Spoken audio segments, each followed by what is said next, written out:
আপনারা জানেন এই গাজীপুর জেলার কালীগঞ্জ উপজেলার মুক্তারপুর যে ইউনিয়ন, আমার বাড়ি যেখানে, এই ইউনিয়নের সংখ্যাগরিষ্ঠ মানুষ বিএনপির সমর্থক। অতীতের নির্বাচনগুলোতে সেটা বারবার প্রমাণ করেছেন।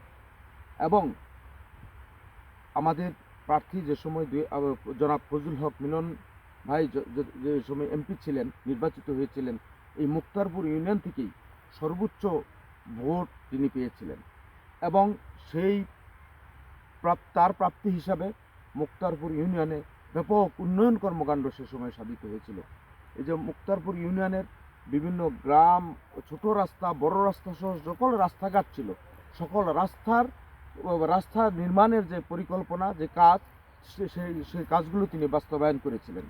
এবং ব্রিজ, কালভার্ট, খাল খনন এবং অবকাঠামো, সরকারি অবকাঠামো, স্কুল, কলেজ এবং বিভিন্ন শিক্ষা প্রতিষ্ঠানের উন্নয়ন কর্মকাণ্ডে তিনি সর্বোচ্চ অগ্রাধিকার দিয়ে এই মুক্তারপুর ইউনিয়নকে কাজ করেছেন।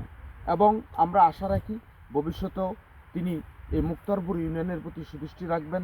মুক্তারপুর ইউনিয়নের উন্নয়নমূলক কর্মকাণ্ডে তিনি আরও বেশি অবদান রাখবেন, এই প্রত্যাশা করছি।